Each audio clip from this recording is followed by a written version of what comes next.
안녕하십니까?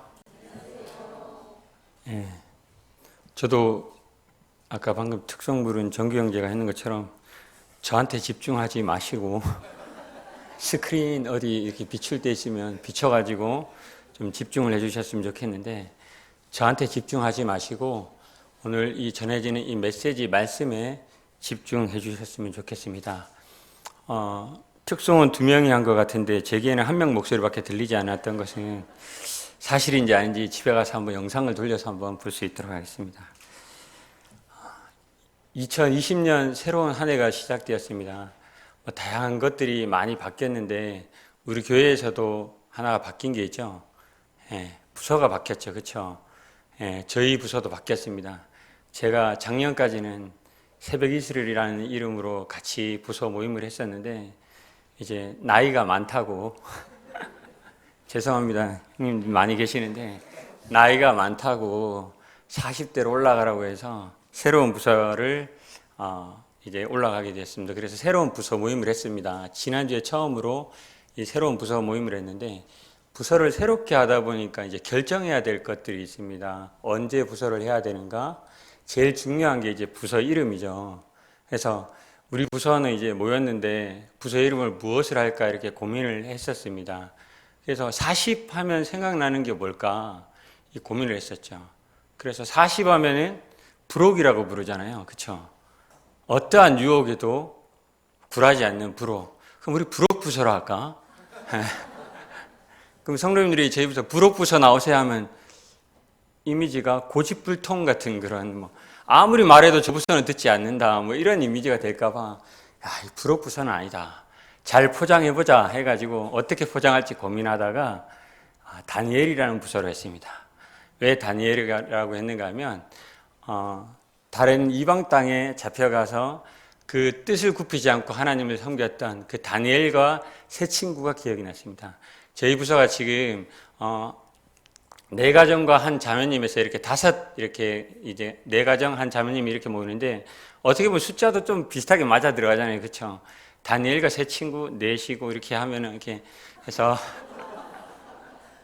저희 40대는 다니엘 부서로 했습니다.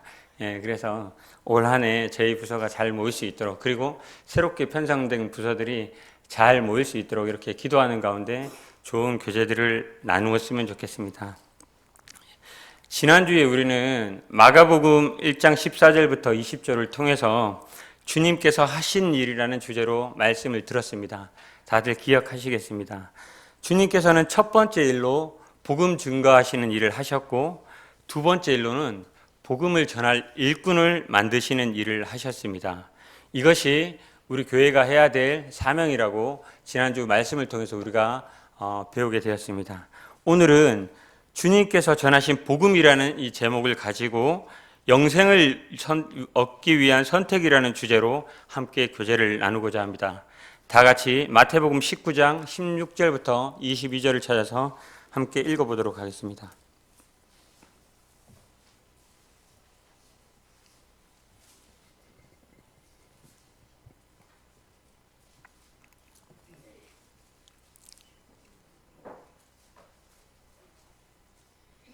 마태복음 19장 16절부터 22절입니다. 한 절씩 교독으로 읽겠습니다. 제가 먼저 읽겠습니다. 어떤 사람이 주께 와서 이르되 선생님이여 내가 무슨 선한 일을 하여야 영생을 얻으리이까?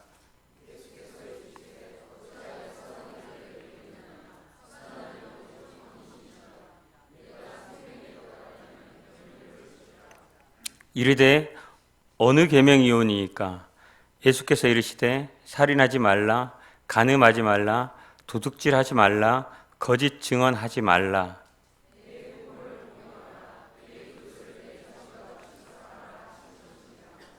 그 청년이 이르되 이 모든 것을 내가 지켰사온데 아직도 무엇이 부족하니까?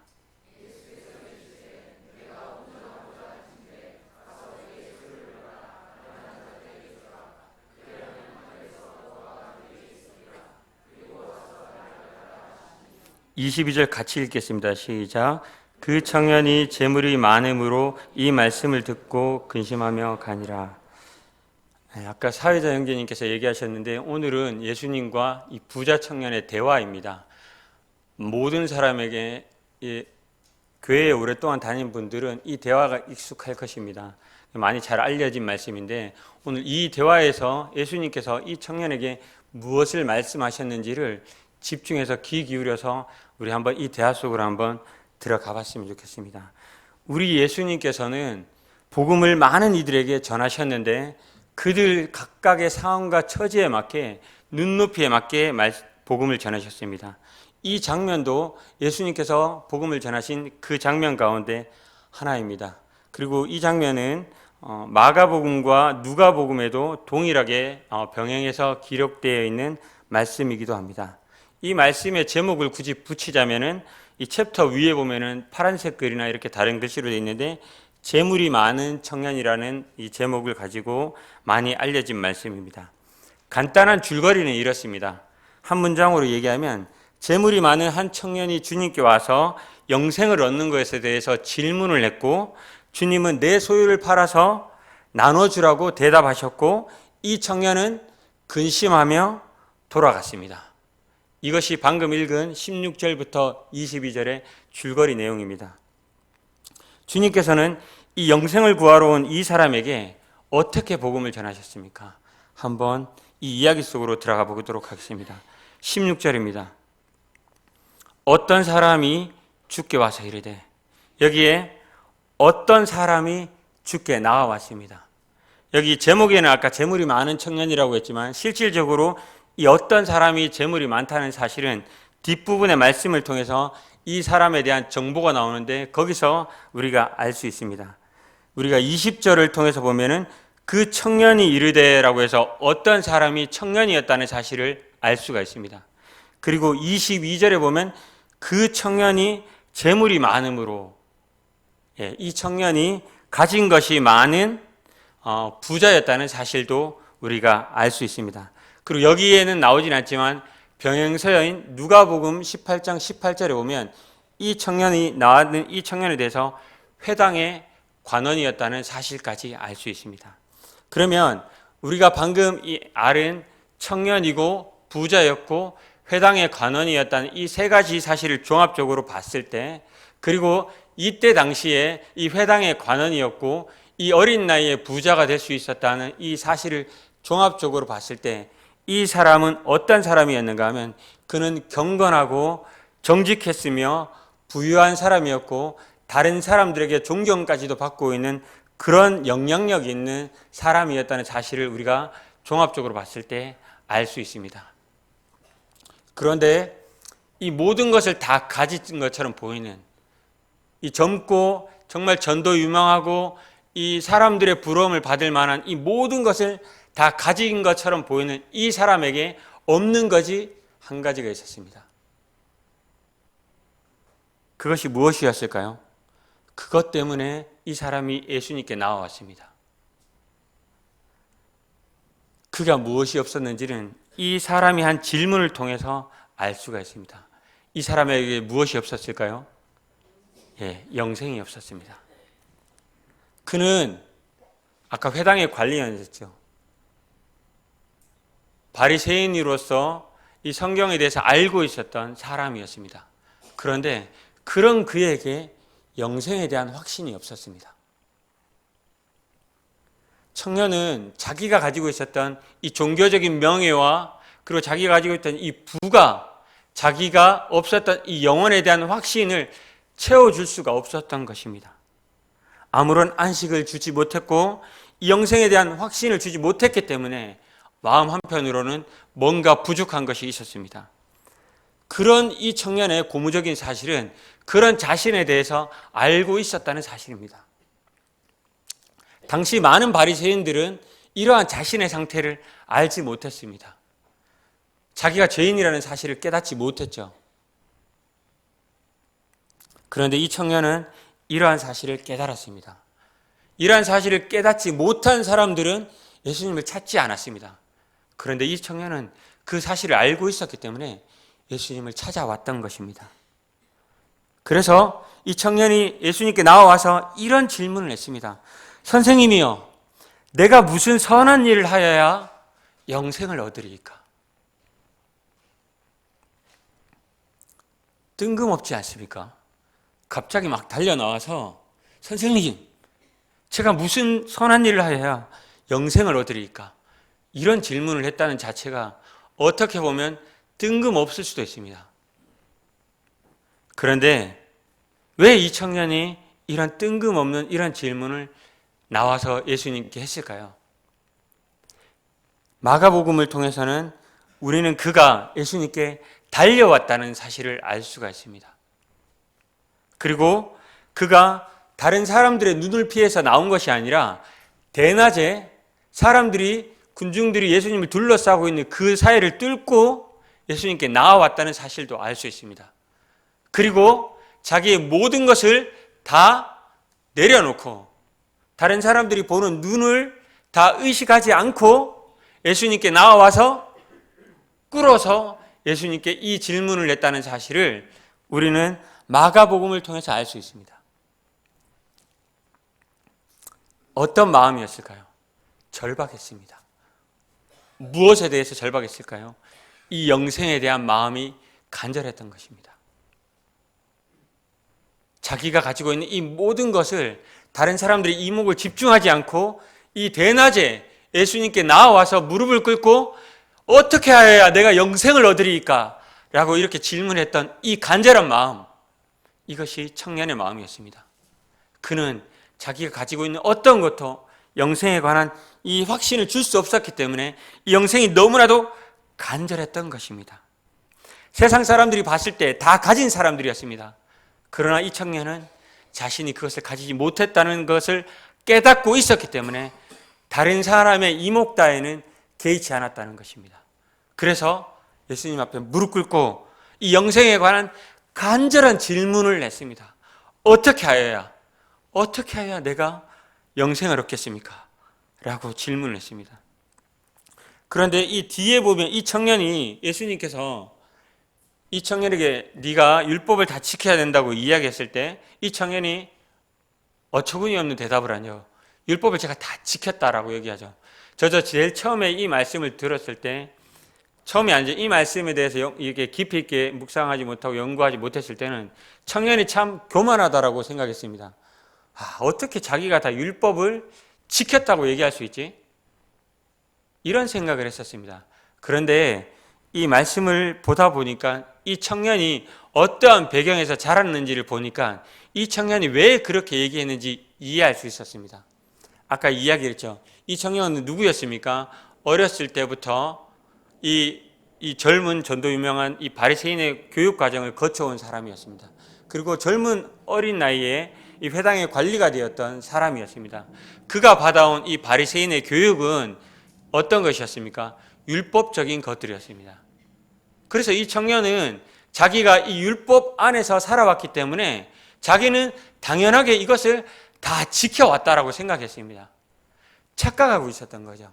그런데 우리의 입장에서 봤을 때 그는 착각한 것이었지만 그 청년의 자기의 입장에서 봤을 때, 이 영생을 구하는 입장에서 봤을 때 예수님 앞에서 자기를 이렇게 자랑하고 교만스럽게 얘기하는 것이 아니라 간절한 마음으로 어떠한 방법을 얘기했는데 그걸 내가 다 지켰습니다라고 얘기했던 순수한 고백이었다는 것입니다. 다 그건 제가 지켰습니다. 다른 거 없나요? 이렇게 얘기하는 이 청년의 간절한 마음이었죠. 이 청년은 이 율법을 다 지켰음에도 불구하고 이 도덕적이고 종교적인 이 엄한 율법을 다 지켜왔음에도 불구하고 자기 마음 한 구석에 영생이 없다는 것을 알고 있었다는 것입니다. 그리고 이 청년이 처음에 나와서 예수님을 뭐라고 불렀습니까? 선생님이라고 불렀습니다. 선생님. 이 선생님이라는 단어는 우리가 그냥 단순한 호칭으로 부르는 것이 아니라 이때 당시에 이 청년이 예수님을 불렀던 이 선생님은 도덕적으로 어떤 경지를 넘어서서 완전한 상태에 있는 사람을 부르는 호칭이라고 합니다. 그렇다면 이 청년이 예수님을 어떻게 생각하고 나왔는지 알 수 있겠죠. 불렀을 때, 다른 사람들이 저를 불렀을 때 그 사람이 저를 어떻게 생각하는지 알 수 있듯이 이 청년이 예수님을 어떻게 불렀는지 이 호칭을 보았을 때 예수님에 대한 마음이 어떠한 마음인지 알 수 있었어요. 알 수 있겠죠. 그렇죠? 선한 선생님이요. 자기보다 나는 이 율법적인 것을 다 지켜왔고 선하다고 생각했는데 나의 이 모든 것을 다 뛰어넘은 당신이 선한 선생님입니다. 그리고 당신은 내가 가지지 못한 이 선한 것에 대한 어떠한 해답을 가지고 있는 분이라는 사실을 깨닫고 그분께 나와서 이 호칭으로 물었다는 것입니다. 청년이 한 질문으로 되돌아보겠습니다. 내가 무슨 선한 일을 하여야 영생을 얻으리이까? 이 질문만 보면 이렇게 생각할 수 있겠죠. 이 청년 지금까지 자기가 배워왔던 것에서 벗어나지 못하고 있구나. 무슨 선한 일을 해야지, 어떤 율법적인 행위를 해야지, 내가 지금까지 했는 것 중에서 혹시 뭐가 빠뜨린 것은 없는지 더 선한 일을 해야지 이 구원을 받을 수 있겠구나라고 생각하고 있구나. 그렇게 생각할 수 있겠죠. 그런데 아까 얘기했던 것처럼 이 청년이 받은 이 교육적인 배경을 보면 당연한 질문이었습니다. 이렇게 질문할 수밖에 없겠죠. 왜냐하면 그는 이 바리새인의 이 교육 과정을 받아봤기 때문입니다. 그래서 요한복음에 보면 많은 무리들이 예수님께 나와서 이런 질문을 하는 장면이 있습니다. 우리가 어떻게 하여야 하나님을 일을 하오리까라고 이렇게 얘기했죠. 그 말이나 이 청년이 내가 무슨 선한 일을 하여야 영생을 얻으리까라고 했던 말이나 동일한 맥락의 질문입니다. 이들이 가지고 있었던 배경 지식에서는 이 질문이 최선의 질문이었습니다. 예수님이 요한복음의 그 무리들을 향해서는 이렇게 답변하셨죠. 하나님을 보내신 이를 믿는 것이 하나님의 일이다라고 답변을 해주셨습니다. 그런데 예수님께서 이 부자 청년에게는 그렇게 답변하시지 않았습니다. 어떻게 보면 지금까지 예수님께서 가르쳐왔던 그 가르침과 그리고 우리가 생각하고 있는 이 복음적인 메시지와는 완전히 상반되는 답변을 하셨습니다. 뭐라고 하셨습니까? 예수님께서 뭐라고 하셨습니까? 내가 생명에 들어가려면 계명들을 지켜라. 내가 생명에 들어가려면 계명들을 지켜라. 맞는 말이죠. 그렇죠? 율법을 100% 지키면 천국에 들어갈 수 있습니까? 없습니까? 들어갈 수 있습니다. 그러나 문제는 아무도 우리 가운데 이것을 100% 지킬 수 있는 사람이 없다는 게 핵심입니다. 그런데 예수님께서 이 부자 청년에게 얘기하셨습니다. 네가 영생을 얻고 싶으냐? 그러면 계명들을 다 지켜라. 우리 주님 외에는 이 계명을 다 지킬 수 있는 사람이 아무도 없습니다. 그런데 예수님께서 그것을 아심에도 불구하고 왜 이 청년에게 계명을 다 지켜라라고 얘기했을까요? 왜 얘기했을까요? 그래, 지켜. 너 다 지킬 수 있잖아. 이렇게 이 청년에게 이야기하신 것이었을까요? 아니었습니다. 예수님이 이 청년의 마음의 중심을 정확하게 보고 간파하시고 이 대답을 하신 것이었습니다. 청년은 지금까지 자신의 삶 속에서 느껴왔던 이 불안함과 좌절감이 있었습니다. 그런데 이러한 불안함과 이 좌절감을 해결하지 못해서 예수님께 영생을 구하러 나왔습니다. 그 영생을 얻게 된다면 지금까지 자기가 느꼈던 이런 불안함과 좌절감으로부터 해방되어서 참 기쁨과 소망과 이 평안 이런 것들을 느끼면서 살아갈 수 있을 것이라는 것을 생각했습니다. 그래서 예수님 앞에 자기의 필요한 것을 구하기 위해서 나왔던 것입니다. 그래서 예수님 앞에 당당하게 그가 필요한 것을 이야기를 했습니다. 그가 필요한 것은 영생이었습니다. 영원히 죽지 않는 것, 하나님 나라에 가는 것. 그게 이 청년, 이 부자 청년에게 다 갖추고 있는 것 중에서 지금 가지고 있지 못한 그 필요한 것이었습니다.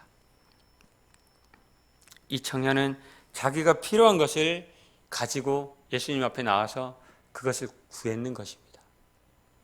그런데 예수님께서는 이 청년에게 받았던 이 질문의 대화를 이 청년의 입장에서 이 예수님 앞으로 가지고 옵니다. 청년의 기준에서 하나님 기준 앞으로 이 청년의 이 문제를 가지고 오십니다. 네가 영생을 구하지 않느냐? 네가 필요한 이 영생, 네가 얻고자 하는 이 영생 좋다. 이 영생을 구하느냐? 그래, 그 계명을 다 지켜라. 하나님 앞으로 이것을 가지고 옵니다.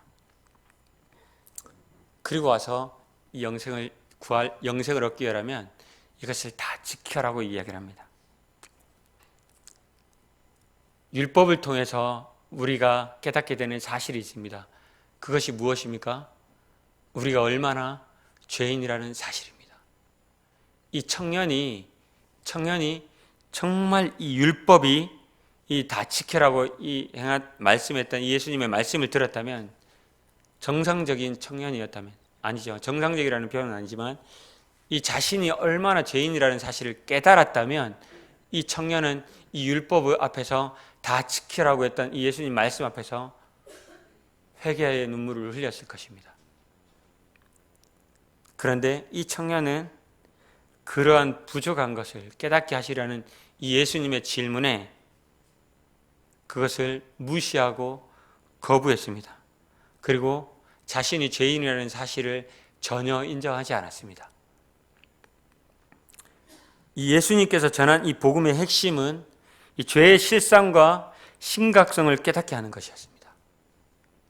그리고 하나님은 죄를 미워하시며 죄인에게는 영원한 형벌을 내리신다는 사실을 깨닫게 될 때 하나님의 은혜가 임할 수 있다는 사실을 알게 하고 싶었던 것이었습니다. 그러나 이 청년은 이 말씀을 듣고 자신의 부족함을 전혀 깨닫지 못하고 이렇게 완전히 거부했던 것입니다. 20절 보면 그 청년이 이르되 이 모든 것을 내가 지켰사온즉 아직도 무엇이 부족하니까. 청년의 이 대답은 그가 율법에 대해서 어떻게 인식하고 있는지를 보여주는 대답입니다. 이 청년이 율법에 대해서 인식했던 것은 그는 외적으로는 예수님께서 말씀하신 율법의 요구를 다 지켰을지 모릅니다. 그는 살인도 하지 않았습니다. 살인했다면 이 자리에 없었겠죠. 그리고 그는 간음도 하지 않았습니다. 간음했다면 이렇게 예수님 앞에 나와서 이런 질문을 하지 못했을 것이고 회당의 관리인으로 있지도 못했었겠죠. 그리고 그는 도둑질도 하지 않았습니다. 그리고 그는 거짓 증언도 하지 않았습니다. 그래서 이 청년은 당당하게 이 율법에 대해서 내가 다 지켰다라고 이야기하고 있는 것입니다.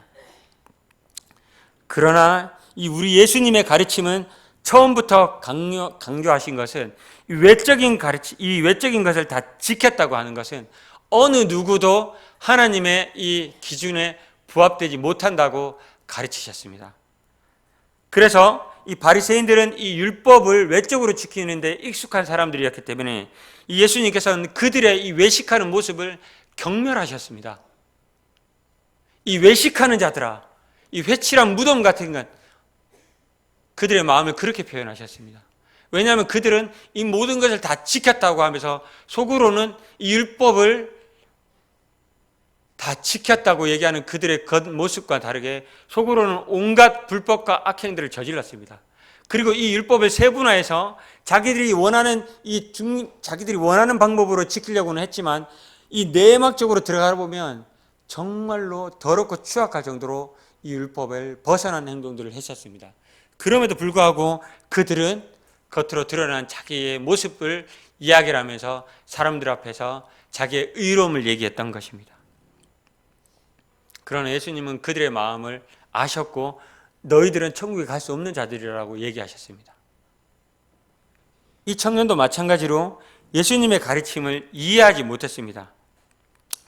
많은 사람들 앞에서 자신이 당당함, 율법을 지켰다고 주장하는 것이 어떻게 보면 다른 사람들 앞에서 자기의 지위나 이런 것들을 이용해서 둘러싼 무리들 앞에서 내가 이런 걸 다 지켜왔는 사람이잖아요 라고 공개적으로 동의를 구했던 모습일지도 모릅니다. 그렇죠. 그의 모습 속에는 그랬을 수도 있습니다. 그리고 다른 사람들이 봤을 때는 거기에 동의할 수 있습니다. 그러나 예수님께서는 그의 마음을, 중심을 정확하게 아셨습니다. 자신의 죄임을 깨닫지 못하고 자신의 어떤 필요를 채우기 위해서 이 영생을 요구하는 이 청년을 예수님은 어떻게 생각하셨을까요? 그래, 너는 구제불능이다. 내가 이렇게까지 얘기했는데 너는 진짜 안 되겠구나. 이렇게 생각하셨을까요? 마가는 이 모습을 이렇게 표현했습니다. 예수님께서 이 청년을 사랑하사 비록 자신의 죄임을 깨닫지 못했지만 예수님께서는 이 청년을 사랑하셨습니다.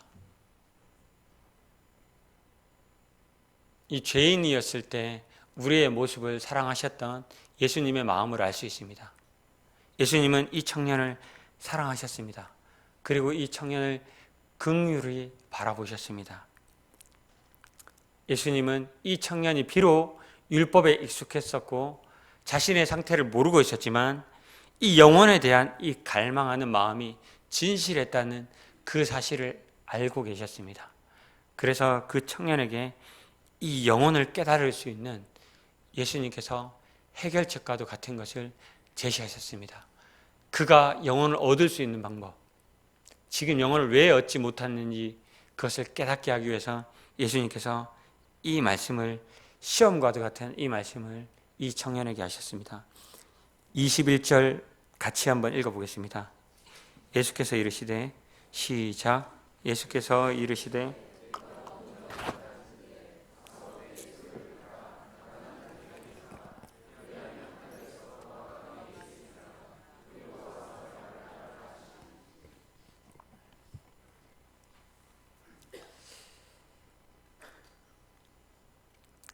율법을 다 지켰다라고 얘기했던 이 청년에게 이 말씀은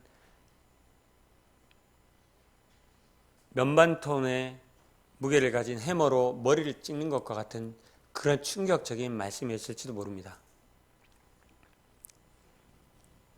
예수님께서 그래, 너 구원받고 싶지, 영생 가지고 싶지, 그래, 내가 너에게 이걸 줄게, 그래, 너 재물 많이 가지고 있잖아, 가서 가난한 사람들한테 나눠주고 와. 그래, 그렇게 착한 일을 하면 영생을 얻을 수 있을 거야. 가서 나눠주고 오렴. 이렇게 얘기하신 것이 아니었습니다. 이 청년에게 자선 행위를 알려주시기 위해서 네가 가진 재물을 가서 나눠주고 오라고 얘기하신 것이 아니었습니다. 예수님의 이 질문의 핵심 요지는 네가 영생을 얻고 싶으냐? 그러면 내 말에 순종해라. 나를 선택해라. 이것이었습니다. 어쩌면 이 청년에게 한 이 시험은 구약시대 때 아브라함에게 이삭을 바치라고 한 이 믿음의 시험과도 똑같은 것이었을지도 모릅니다. 하나님께서 아브라함에게 분명히 약속하셨습니다. 내 씨를 통해서 많은 민족들을 이루게 하겠다. 처음에 믿지 않았습니다. 사라는 믿지 않고 있었습니다. 그런데 나중에 정말로 이삭이 태어났습니다. 그런데 이 씨를 통해서 이어갈 이삭을 제물로 바치라고 했습니다. 죽이라고 한 거죠. 죽이라고 한 거. 사람이 없는데 어떻게 대가 이어질까요? 아브라함은 이 믿음의 시험에 말 그대로 믿음으로 순종했습니다. 예수님께서 이 부자 청년에게 이야기합니다. 네가 가지고 있는 모든 것을 팔아 가난한 사람들에게 나눠주고 나를 따르라. 내가 진정으로 네 생명처럼 의지하는 그 재물, 그것을 버리고 나를 따르라. 주님은 이 부자 청년의 존재 자체를 정확하게 겨냥하셨습니다. 그리고 그의 심장에 정확하게 대고 이야기하셨습니다. 네가 의지하고 있는 이 모든 것을, 네가 의지하고 있는 이 재물을 버리고 나를 따르라. 그것이 영생을 얻는 길이었습니다. 주님은 그 청년의 이 마음 상태를 정확하게 아시고 그 청년이 영생을 얻을 수 있는 방법을 얘기하신 것이었습니다. 그러면 이렇게 질문할 수 있습니다. 우리 영생을 얻으려면 지금 이 시간 이후로 우리의 모든 것을 팔고 예수님께 나와야 됩니까? 제가 만약 그것을 지금 이 자리에서 그렇게 얘기한다면 저는 사이비 교주입니다. 팔공록의 헌금으로 아파트하고 집하고 다 팔고 나오셔서 다음 주에 나오십시오 하면 저는 사이비 교주입니다. 그게 아니죠. 무엇을 얘기하고 있는 겁니까? 예수 그리스도를 첫 자리에 두고 최우선순위에 두고 순종하라는 의미입니다. 예수 그리스도를 위해 기꺼이 모든 것을 바쳐서 버릴 각오를 해야 된다는 것입니다. 즉 그리스도보다 앞서 있는 그 어떤 무엇도 있어서는 안 된다는 것입니다.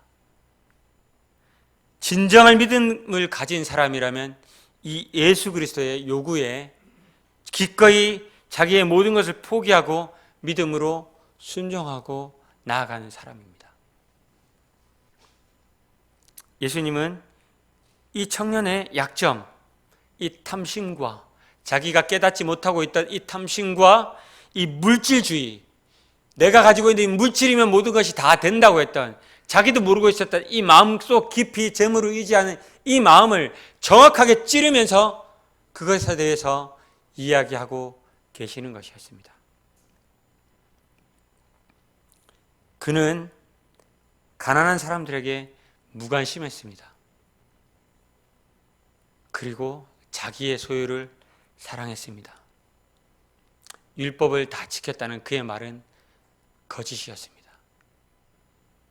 겉으로 드러난 것은 다 지켰을지 모르지만 내 이웃을 사랑하라고 했던, 그가 정령 관심을 갖지 않고 있었던, 그가 자기 재물을 의지했던 그 마음, 그것을 예수님은 드러내놓고 보여주셨습니다. 이 청년은 이 시험을 통과하지 못했습니다. 예수님을 주권적으로 인정하지 않았습니다. 그냥 내가 가지고 있던 이 재물의 옵션으로 예수님께서 주시는 영생을 더하고자 했던 것입니다.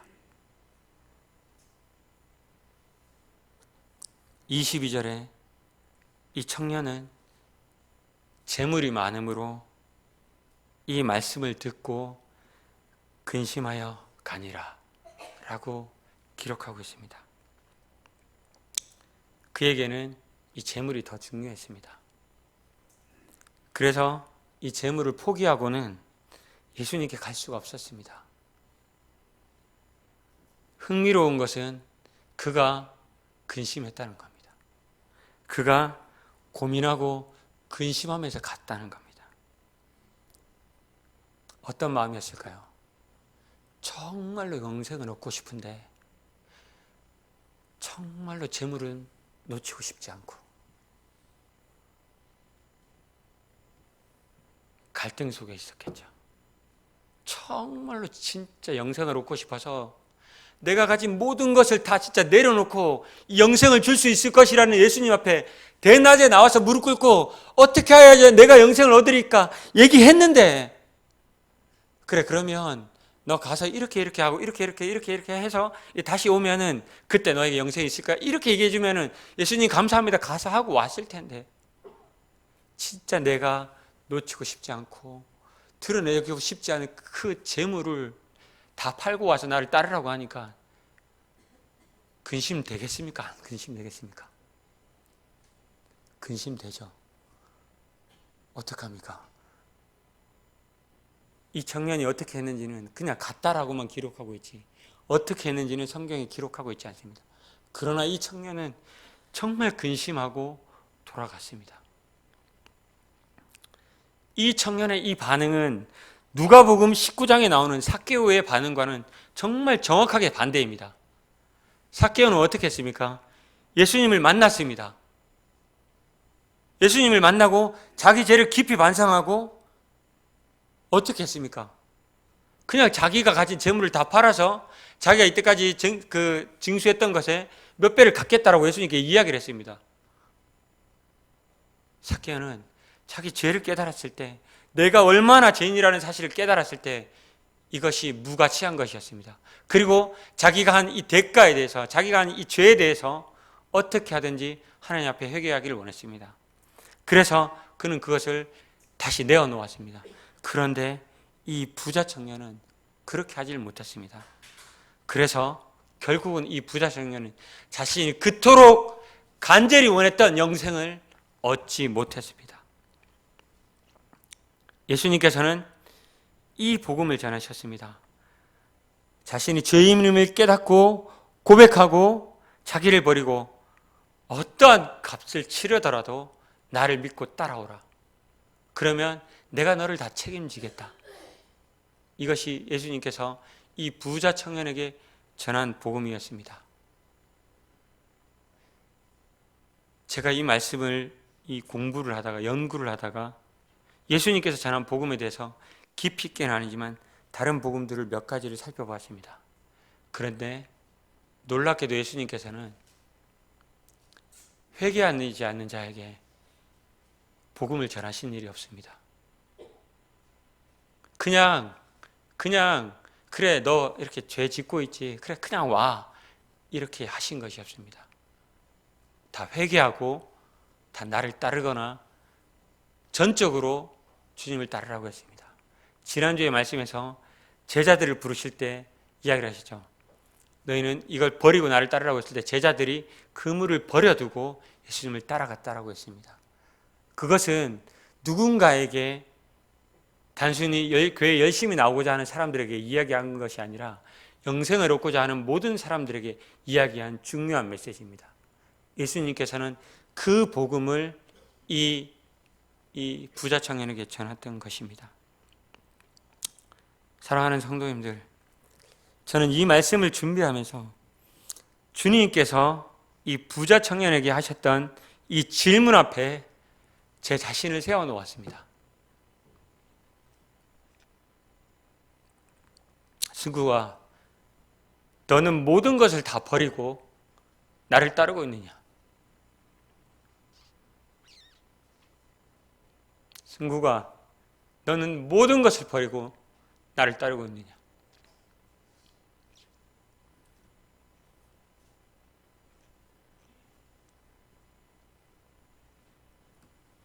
너무 부끄럽고 죄송했습니다.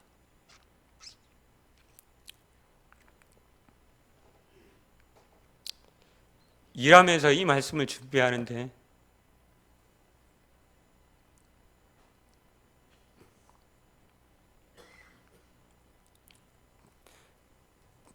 직장에서 이 말씀을 잠시 묵상하는데 할 말이 없었습니다.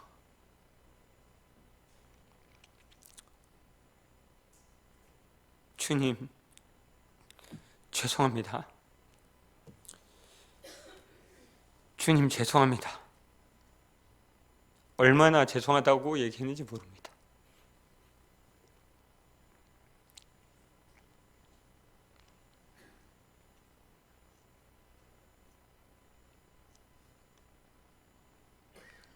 스쿠가, 너는 정말 모든 것을 버리고 나를 따르고 있느냐?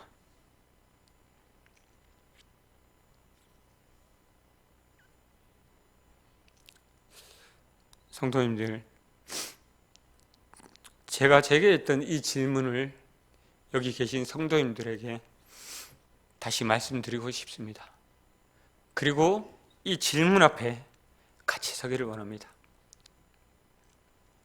정말 내가 의지하고 가졌던 모든 것을 다 버리고 그리스도를 주님으로 따르고 계십니까? 그리스도가 내 삶의 진정 주인으로 계십니까? 내가 그분을 종으로 순종하며 살아가고 계십니까? 아니면 이 부자 청년처럼 자기의 필요로 영생을 얻고자 했던 예수님을 도구로 사용해서 예수님을 사용하고 계시지는 않습니까? 내가 얻고자 하는 이 재물을 얻기 위해서 주님 도와주셔야 합니다.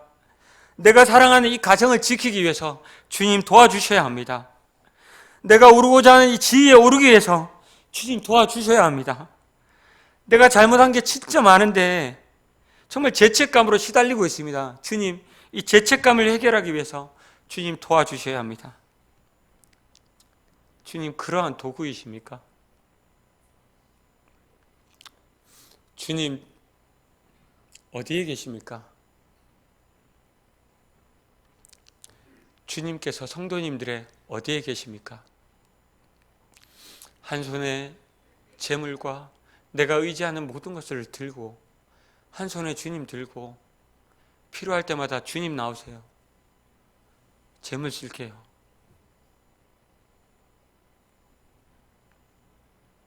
이렇게 하고 계십니까? 아니면 온전한 마음으로 주님께 순종하는 삶을 살고 계십니까? 저는 너무 부끄러웠습니다. 주님을 주님이라고 고백한 이후에 제 삶에 대해서 너무 부끄러웠습니다. 어떻게 보면 바리새인들처럼 겉은 번지르한 제 모습이었을지도 모릅니다. 그런데 하나님께서는 다 알고 계셨습니다. 제가 주님을 주님이라 부르면서 정말로 주님을 그 자리에 모셔두지 못하고 제 인생에 제가 주인이 되어서 제 마음대로 살아왔던 날들을 이 말씀을 통해 보게 하셨습니다. 청년은 결국은 자기가 얻고자 하는 영생을 얻지 못하고 돌아갔습니다. 근심하며 돌아갔습니다. 결국은 그 청년은 영생을 얻지 못했습니다. 주님께서 우리도 이 청년처럼 동일하게 부르셨습니다. 그래서 우리는 그 부르심에 순종한 사람들입니다.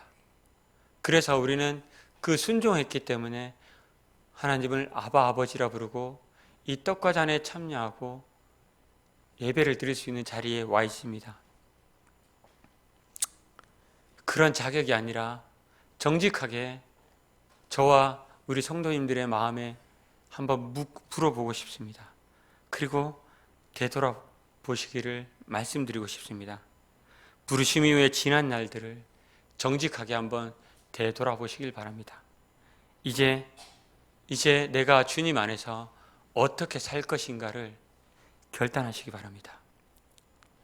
혹시 이 부자 청년과 같이 망설이고 계시는 분이 우리 가운데 계시다면 망설이지 마시고 이 예수 그리스도를 믿는 이 가치를 온전히 깨달음으로 말미암아 우리와 같이 이 예수 그리스도를 주님으로 모시는 이 놀라운 일이 우리 가운데 있기를 바랍니다. 그리고 이 주님을 믿고 주님을 주님으로 모시기로 한 우리 성도님들은 이 결단한 헌신을 통해서 순종하고 헌신되게 주님을 따르는 이 온전한 삶을 통해서 비록 부족할지라도 이 마음을 통해서 하나님께 영광을 돌리는 그러한 삶을 사시는 우리 팔공로 교회 성도님들이 되기를 바랍니다. 기도하겠습니다.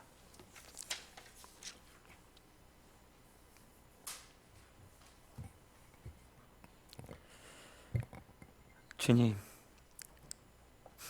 말씀을 통해서 우리 주님을 온전히 따랐는지 삶을 되돌아봅니다. 주님을 주인으로 모시고도 제 마음대로 산 삶을 정직하게 회개하며 이제는 주님께 온전히 맡긴 순종의 삶을 살기를 간절히 원합니다. 육신의 연약함을 도우시고 말씀을 의지하게 하시며 주님의 충성스러운 종으로 살아갈 수 있도록 도우시기를 간절히 원합니다. 아직 우리 주위에 이 부자 청년과 같이 망설이고 있는 가족이나 친지들이 있다면 주님을 따르는 이 삶의 가치를 깨닫고 모두 우리와 같은 영생을 얻도록 인도하여 주시기를 간절히 원합니다. 주신 말씀 감사를 드리며 살아계신 예수 그리스도의 이름 받들어 감사함으로 기도드렸습니다.